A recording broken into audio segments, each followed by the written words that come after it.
This is Ed Shockey, and I'm speaking with Ray Davies of the Kinks. Welcome, Ray.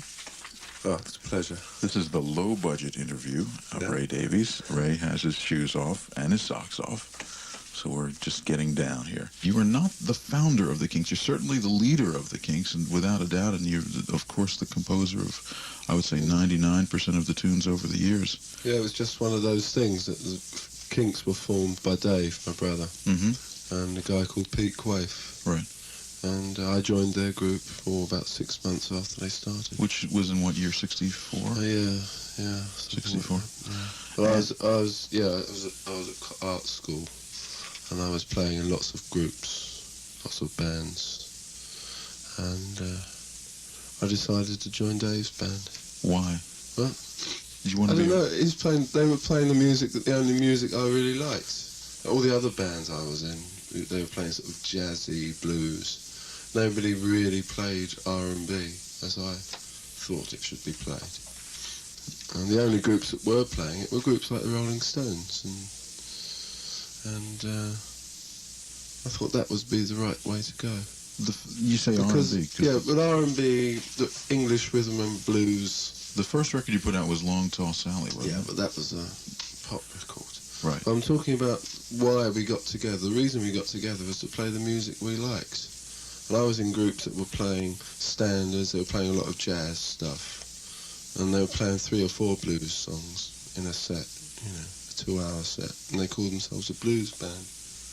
And I just wanted to commit myself totally to the music I wanted to play.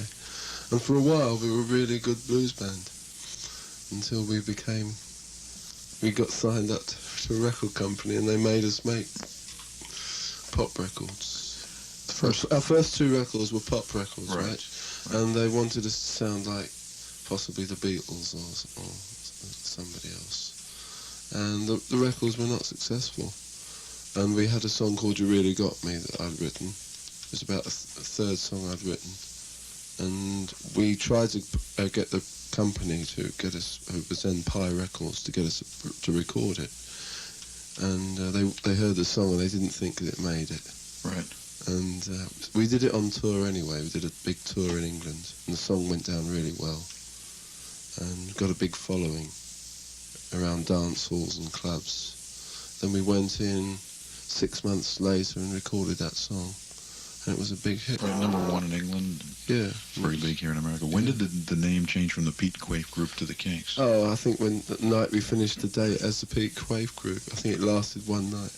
Really? Yeah, because he got the date, you see, so he wanted the credit for it. So I said, we'll call it your band.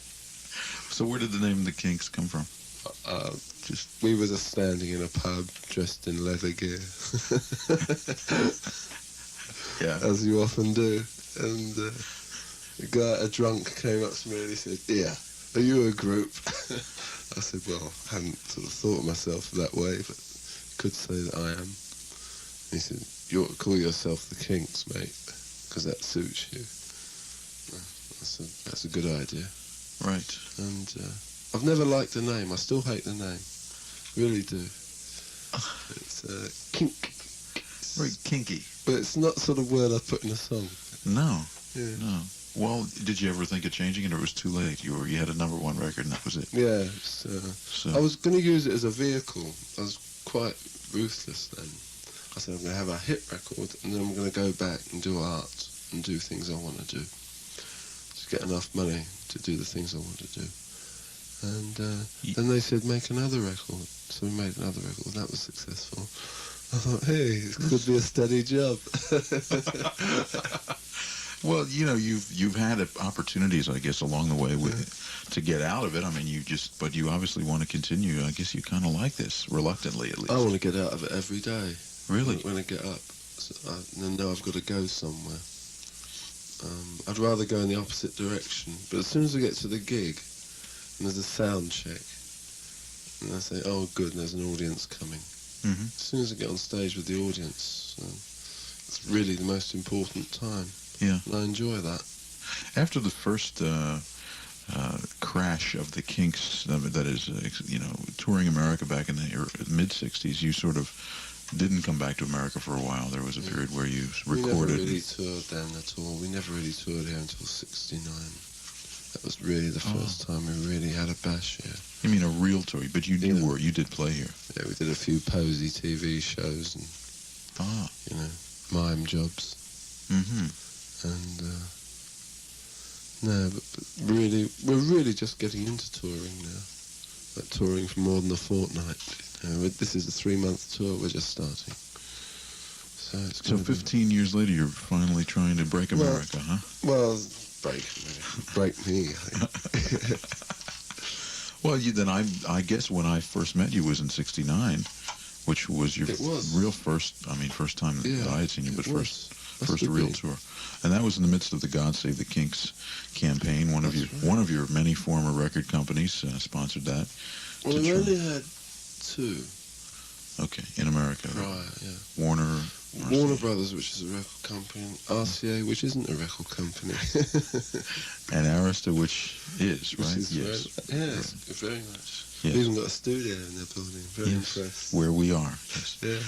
For this low-budget interview, Ray Davies of the Kinks. You said you use it as a vehicle. Look, people. What? Sorry, vehicle music. Yeah, but when you say you don't like the name, I mean, really, it might have been just the Ray Davies Band. Yeah. Because in many ways, well, I mean, I know that you feel strongly about the band as a playing unit, but you are certainly the composer, certainly on the new album Low Budget. You've written every song, and that's been the rule rather than the exception for I counted 22 American albums, not counting compilations. Really, that's frightening. Yeah. I had a theory about a year ago that everybody should be allowed to make 3 albums only. Mm-hmm.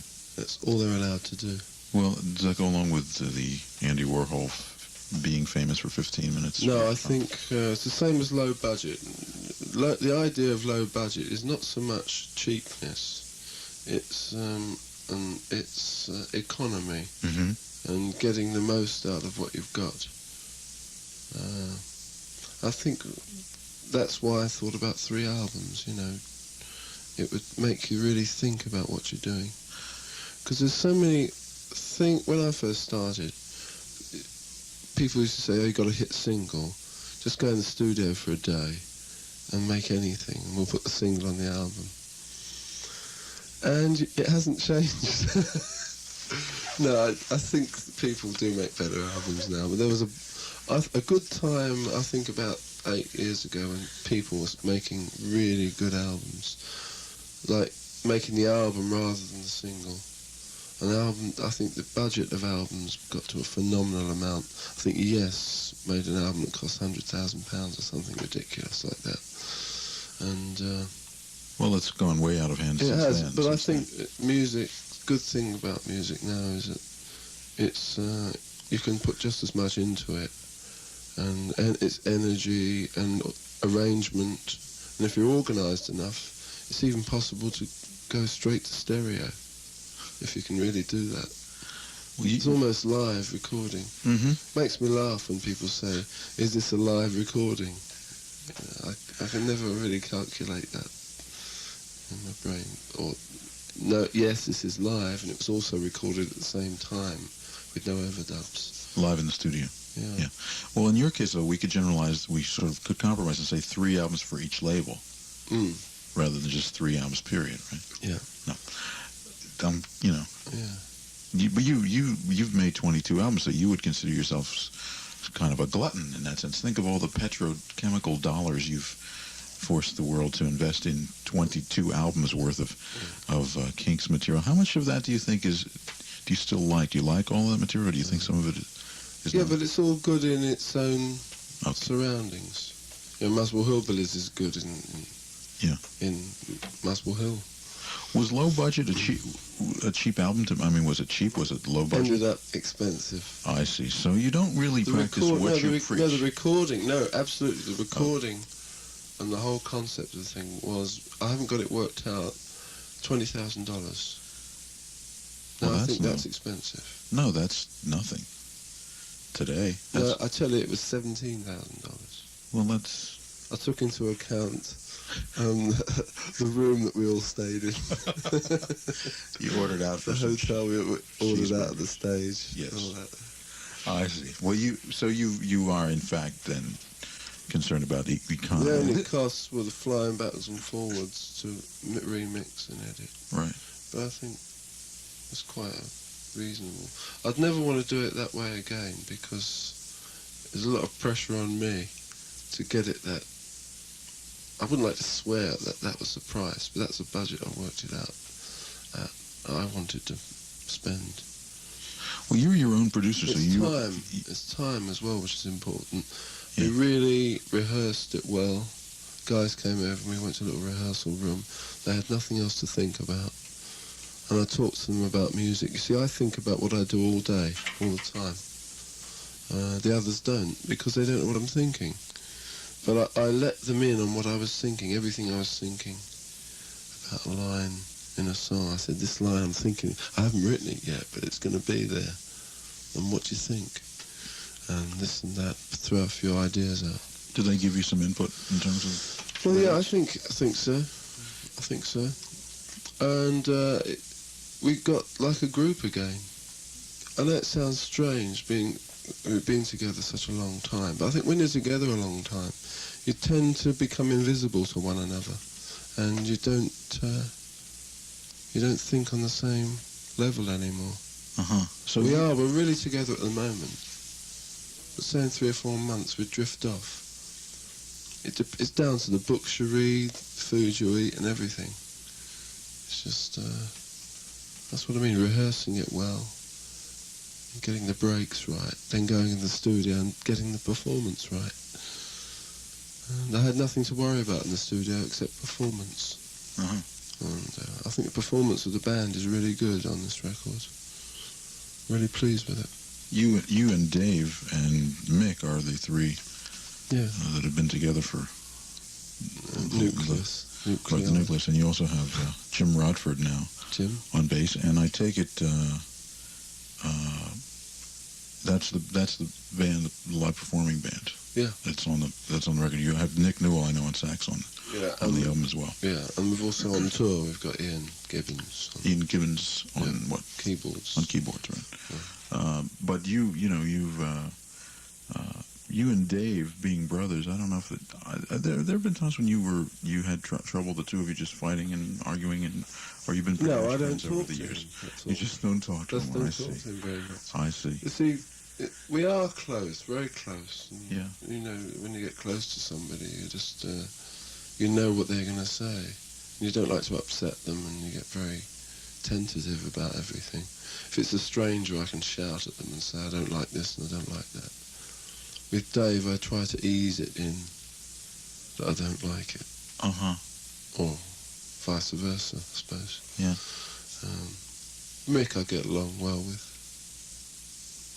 He's such a slut anyway, so do anything.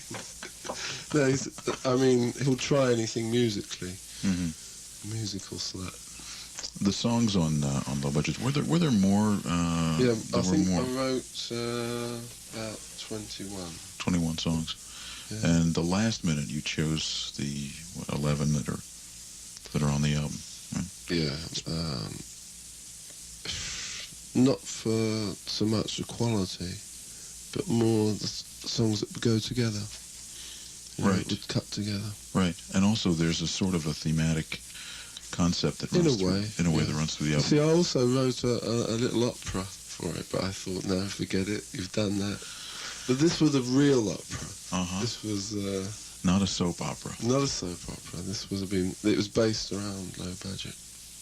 But I thought, no, control yourself. Okay, well, just write songs. We could go back. We're talking about singles. This is kind of, I guess, unusual in the last few years that you, in fact, had a single. You recorded Superman. It was a hit, and then basically you had to go and finish the album, make an album around it. So that's what you're talking about. A little bit of you made the single, now you got to make the album. Yes, well, the album was based around Low Budget, and I've always thought that Low Budget was a single for some reason. You thought that Superman is connected to it. But Superman was actually the hit side.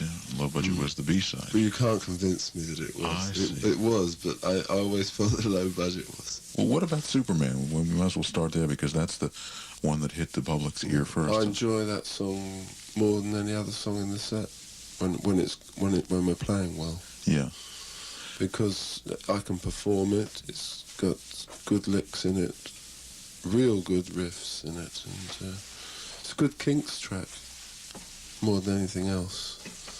But I can't wait to record it live, to get an actual live performance version of it out. Was it written, I mean, obviously the movie Superman was around. I mean, it seemed like if anybody else had done it, I think somebody would have said, hey, what is this? Just, you know, with Superman. But it was you, and I think people really come to expect something strange from you occasionally, and also they look upon it, try to look inside it for more than what they see on the surface, you know. I think they think of me as a sort of an eccentric relative. Kind of kinky, yes. If he says, oh yes, he's doing it, don't worry about it. It's probably all right. So you get away with some stuff. No, I don't get away with very much. I know when it's bad, but I really worked on that track to get it to sound right. I knew what I wanted it to sound like. And that's an interesting track because I got Mick to play a really tiny bass drum. He laid bass and drums down first and built everything around it. I didn't know what the guitars were going to sound like. What about the... and it was a lot of trouble to get this guitar mixed into the track. I mixed it about 10 times. What about that naughty word, disco, the disco overtones of that? 4 to a bar. 4 to a bar? Like Duke Ellington made disco records when he put 4 to a bar, and you know, you can't... True, there's a prominent bass drum. Yeah. But... well, I mean... I think, you know, there's nothing wrong in doing things like that if you can add something to it as well. So you consciously, what I'm just trying to get at is that you're obviously aware of... Yes. Dance record. Yeah. But yet... You can't dance, you know, forget it, really. And yet we've been talking about the songs in terms of the lyrics, which I know are real important to you. Yeah. So the lyrics had to be there also. There's something very interesting about the lyric of that particular tune. Is it you know, in expressing design, maybe a feeling of inadequacy or just a fantasy, the song was written extremely quickly. It was written in a day, and it was recorded in a day. That set of songs, Low Budget and Pressure and Superman, all done very quickly. Or was it Attitude? You said? And Attitude. Attitude, yeah. The 3 that were recorded in London. Yeah, but Attitude was a re-record. We did it again later on. But with Superman, I had a little pocket tape recorder. Somebody had given me as a present. I was going around like Sam Spade. So I woke up this morning, started to sneeze, had a cigarette and a cup of tea. Click. And I put it all together. Why didn't you record it that way? Just start it that way. Oh, you can't do that. It's too theatrical. Well, you could. Too theatrical, Ed. Well, you've been through your theatrical period, and you're sort of disclaiming it, or just sort of moving on to other things. I mean, you went through a period. I must get back into the theatrical side of it. I want to very bad. I wrote a play last year, a little musical with a friend of mine, who's a playwright. It was partly commissioned by a theatre to do, and I had about 8-9 good songs in that I haven't done anything with yet. And we keep talking about putting it on somewhere in a fringe theatre or an off Broadway theatre. So I'm still heading in that direction. You acted in a television play? Yeah, I've done a couple of things. We did soap opera in England on TV. But also you, as an actor... Yeah, I did a little play. What is it? Hour and a half thing. What was that called? It was piano player. Right. And it was about a man who tried to set a world record for playing the piano. And that took up very little time in the play. And this is something you just did as an actor, and you didn't write it, or you just participated in it? No, I just participated in the project. Did you enjoy that? Loved it because it was good discipline for me. Rehearsing at 9, from 9 till 5. Right. and working with people who really had nothing else to do but get their job right. With respect to all the musicians I've worked with, it's not always the case in music. You know, people in music, part of music and ad-libbing in music and jamming is to drift off on your own a lot. With acting, I found that you've got to drift off alone, but you've got to make it work within stricter confine of a play, especially when you haven't written it. And I really enjoyed that. And I'd like to do that again, you know. About Superman, when you play it live, the quote disco feeling is quite played down. I really thought it was there's quite a bit of difference live, and also there were different mixes, weren't there? The 12-inch. I think Superman. No, I don't like to make comments about my own song. I think it's a great blues song. It really is a good blues song. So what is it in the mix that the interpretation changes on the part of the listener? Just the interpretation of the band. You know? About Low Budget then, which was, sorry to tell you this. Surely there must be a way, that part. I'm really proud of that line. It's a simple line, but the way it comes and changes. In Superman. Yeah. In the song. Not so much on the record, but the song. Just me playing it is... Why don't you... Oh, no. No? Can't do that. Illustrate. It's not Johnny Carson, is it? Well, we have I think people would be interested in What is this? Come on. How do you... Hello, this is Ray Davies. I'm talking to Ed Sharkey, who's come up from Philadelphia with his sandwiches and his bucket and spade. After this, he's going to Long Island. He's going to the beach, make some sandcastles. I used to be a better guitar player than pianist, but now I write so much on piano and I play very little guitar on stage. It's reversed, and yeah, I'm about equal now, coming up to equal. Yet on stage you just play guitar. I'd like to play piano. There are so many songs that we can't do on stage because they were put down on piano, and I sang them on piano. It's really difficult. Things like on the last album, Black Messiah, for example, is a track that we really enjoyed playing, but we could never do it on stage because I just couldn't play it and play guitar. And however good the keyboard is, he can't play in my sort of sledgehammer style. And I know a lot of songwriters who say this. Mort Schumann, who was a great songwriter in the 50s and 60s, who I met, he said that nobody can play his songs. You know, when he does a demo session, he has to go and play the keyboards himself. And that's the way I am sometimes. But on stage, you know, another player can add much more. Another player can add much more than what I can. But I just play the basics, you see. Yeah, you've created all these songs. Do you feel kind of protective toward them? I mean, there are sort of things you've done. You've created this. Only the ones that haven't turned out as well as I expected. You know, and I can, however many times I play the record, I can't really enjoy it. Which ones? It's weird. Not on this album. Okay. I hated this album about a month ago. I hated it. I came over to cut it. I spent 2 days in the studio doing the final mix on it. Then flew over here, first thing in the morning, so I didn't go to bed. I just changed my clothes.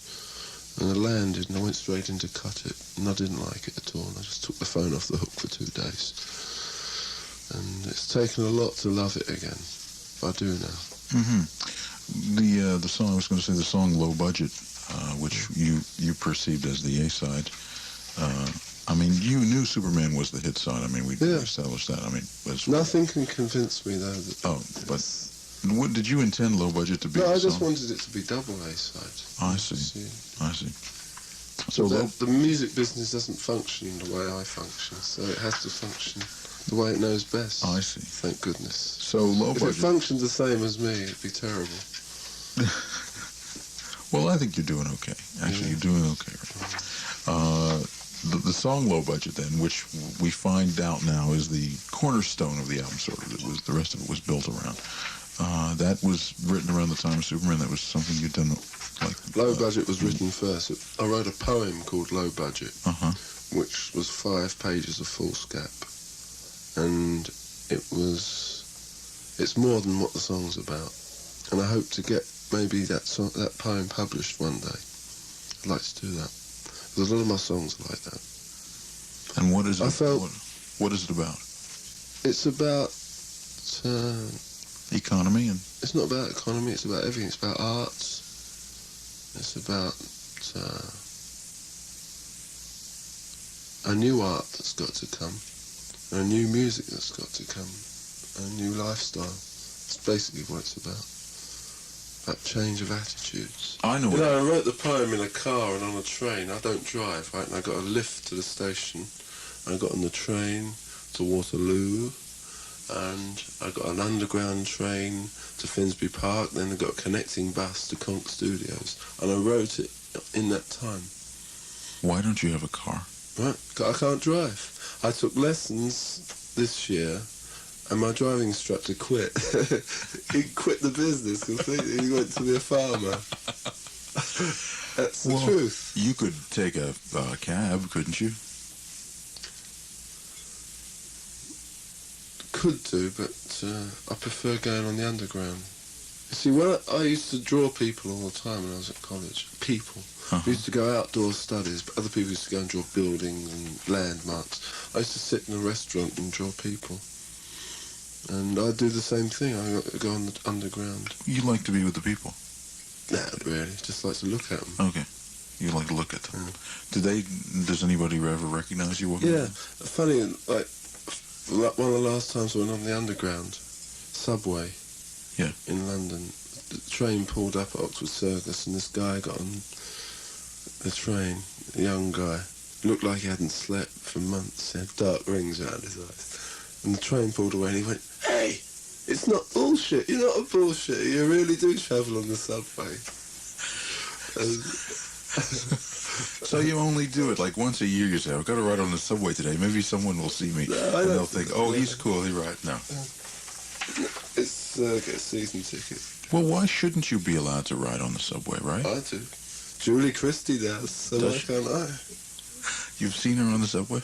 No. Oh. I've seen her on a bus. And who recognizes I like to play lookalikes as well. I like somebody who vaguely has got blonde hair and look like Julie Christie. You know? It's quite funny when you play it with lots of people. You get really absurd lookalikes. No, but she really does. Do you ever deny being Ray Davies? Yeah. You do? Yeah. Especially the tax collector, the rent man, and I do that a lot. So I do hide behind the door when the bell rings. So we were leading into have you ever been caught without a television license? You don't have TV licenses here. No. In England, you have to have a television license. Right. And I'm a television addict, and I've got 2 televisions. I don't have a license. And I was watching Wimbledon one year with the sound really up loud, all the cheers, and the door went. And I dropped my guard because I was into watching the Wimbledon. And I went to the door automatically and opened it, and this man said, "Have you got a television license?" And I went, "No!" Like that, and the television was blaring at me. He went, "Oh, I don't believe it." Because and if you say no, they've got to believe it. If you admit it, they've got the right to enter, take the television away. But because I said no, he knew I had a television, but he couldn't do anything about it. And I've got one now. You've got one. But I've got 2 TVs. Do you watch them both at the same time? No. Got a little one and a big one. You don't write very much about television. I wrote a song called Television for this album. But where is it? It's in your house somewhere. It's in the television. Hidden in the television. It's good. I wrote a song called Radio. Ah. But I didn't do it because Elvis Costello did it. And I'll wait a year, then bring mine out, because I think mine's a little bit more in-depth. I think Dave Edmunds did a song called Television as well. So you're very aware of what other musicians are doing. You don't want to appear. If I get a song title I like, I find out if other songs have been written with the same title, because I think titles are really important. You know, it's interesting that because a lot of it was written in America, a lot of low budget was written here. Things like Catch Me Now I'm Falling, probably wouldn't have thought of that title in England. It's not my sort of title. Yeah, it's very American. Yes. The song is really a different thing for you because it's almost an American. You're putting yourself into an American viewpoint in that song, well, aren't you? It's a difficult song. It's lyric to kind of describe, really. I didn't intend to. There's a line, calling all citizens all over the world, Captain America calling. Yeah. It's just that I had some chords, and the ascending chords, and I couldn't think of any sort of words to put with it. And I went to Gotham supermarket, and I bought some orange juice, and I was walking back, and I thought, calling all citizens from all over the world. I said, yeah, that'll fit. I've got a theory about political songs. Yes. That the best ones are not intentional. I do not believe that Stormy Weather, I hope that Stormy Weather came out when the Depression was on, or when there was a war coming. It must have done. But I don't think it was written like that. I don't know why there's no sun up in the sky. Stormy weather. I think it's a great... But songs like, there's a war coming, everybody's got to get together. I don't think that they're the real lasting sort of comment songs. Well, I think the unintentional things often come through as the best. Yeah, but Stormy Weather is about weather, which you could say could be generalized to be about a political situation. But this song, Catch Me Now I'm Falling, you're pretty right out there with a... It started off as a friendship, a lost friendship, really. That's what the song was about. Yeah. Friends help. And that's something that's happened to me in the last year, and I put most of that was the impetus behind it. Okay, so generally about Help Me I'm Falling, but what about the Captain America part? That is, you're more or less specifying that you're singing about America. Yeah, but I like to be vague about that. I like to stay vague, because I think sometimes vagueness... You see, I'm not painting a picture. You can't see... When you think that, for example, Gallon of Gas, it's basically a blues number. Right. I'm putting lyrics in, like... I forget. I can't see the lyrics. Yes. So really unblues lyrics. Here you go. All right. Yes. That's what I thought it was. But about. I think that adds to the charm. You know, I can't write... I think there is a blues vocabulary that you can adhere to that vocabulary, and that's it. You can't go outside it. Well, there's also I think where we get away with it is that we put words in that don't really fit. There's a sort of a humorous overtone to the tune, even though it's about a serious subject, right? But in A Gallon of Gas, you're sort of posing as a blues singer in a humorous kind of way, aren't you? I mean, not posing. Well, you know what I mean. You're posing in the sense of you're doing a different thing in each song, and in the particular song you're going into. I can't get a gallon, you know. I think one of I really like Mose Allison. I'd like him to. It's interesting. I went to see him play. About 2 or 3 months ago. Well, you share the respect for the American blues tradition, I guess. A lot of folks in the early 60s in England were getting quite into that. I mean, the whole English blues scene came right from the American blues tradition. The phrasing of that song, I'm pleased with that song because the tune is good and the phrasing of the lyrics is good. But the timeliness. I like all that. Next album, I'm going to do a blues album. I'm going to do a real blues album and go to New Orleans and just live there for a bit and write it there. Yeah. The timeliness of a Gallon of Gas is amazing. I mean, it was written about it's one of the first songs I wrote. About 3 months? 3 months. Wrote it in March. So this was before the most recent big gas crunch. Yeah. You knew it was coming back? You knew we were... Yes. Yeah. In fact, I've got a sheet of paper. One of the titles for the album was called Oil. I just love the look of thick black oil coming out of a tube of toothpaste. I just had that image. Sometimes I work from images and I write everything else around that image. Yeah. Well, This was Christmas time. And you wrote that where, in England? Yeah. Yeah. It was an appalling disco thing. Yeah. Well, was there a gas crunch in England when you wrote it? I mean, that was what prompted it.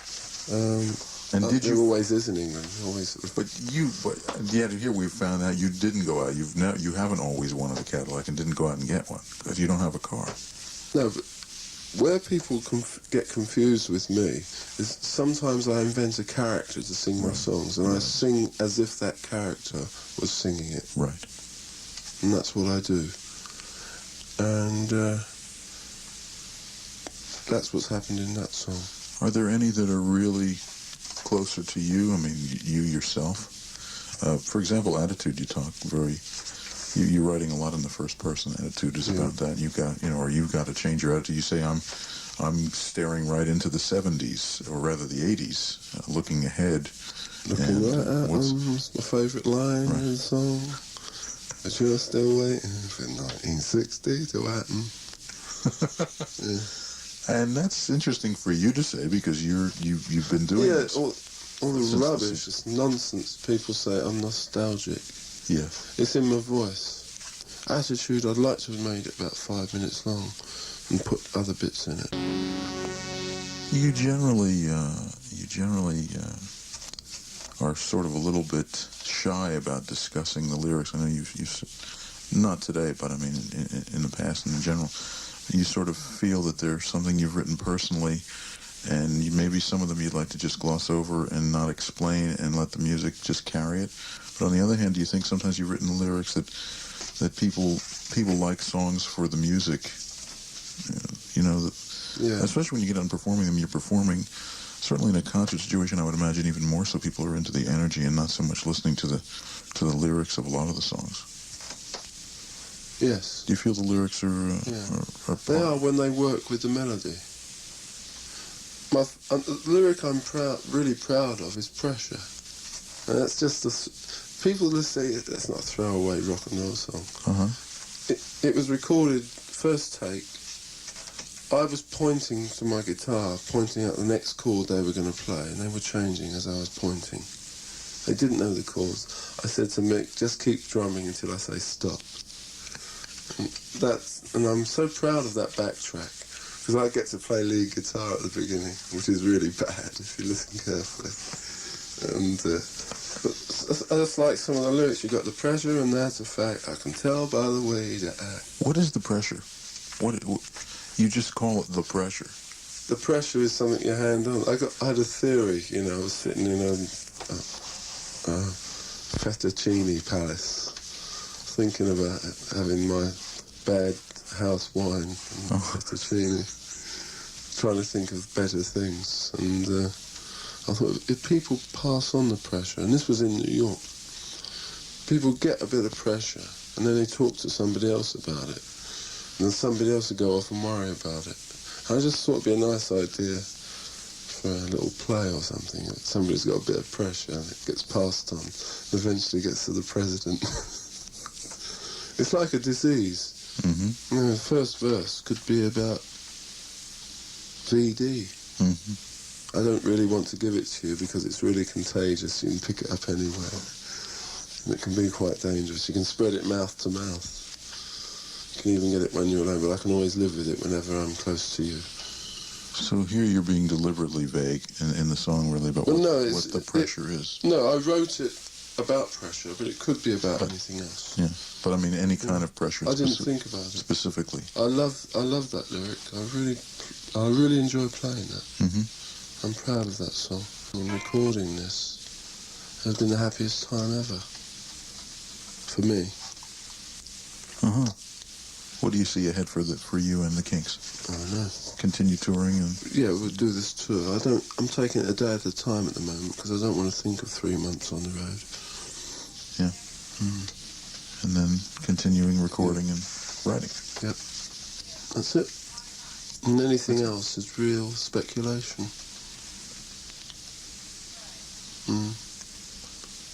The Low Budget Interview with Ray Low Davies. budget, Christ. Ray, thank you very much. Pleasure, as always. And we hope people think a little bit about what you're doing, and maybe not think too much about what you're doing. Right. Right? Ooh. Now that's meaningful.